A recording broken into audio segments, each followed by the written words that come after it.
أغنية البرتوش، أغنية فاجرة دايرة البوز وطالعة في الطوندونس كيف العادة. أغنية شبعانة تفاهة وعهر، وفيما مشيتي كتسمعها سواء في ستوريات ولا في أي بلاصة، والبنات الفاجرات كيشطحوا عليها في تيك توك وفي ستوريات. الكلمات ديالها رذيلة لأقصى درجة. بزاف حكايات مع الحبيبة في البرتوش، تكايسي عليا راه خوك درويش وما عندوش. وكيف كنعرفوا أن البرتوش هو مكان شرب الخمر والحشيش، وأيضا هو مكان ممارسة الفاحشة خارج إطار الزواج، أو بمعنى آخر الزنا. هاد الأغنية فيها واحد كيطلب من البنت الاستمرار معاه في البرتوش، حيث هو ما عندوش باش يفتح بيت الزوجية. والعجيب هو البنات الصغيرات كيقلبوا على التبرتيش مع الرجال باسم الحب في الحرام، وتعيش معاه فوق كرتونة، ومن بعد 99% راه ما غاديش يتزوج بها.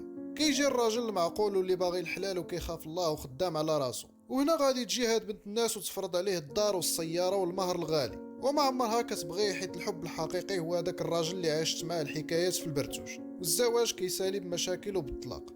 وهذا صديقي هو ما تريده الحركات النسوية. واش دابا هاد الأغنية ماشي إهانة للمرأة؟ حيث أنها لعبة كنستمتعوا بها في البرتوش.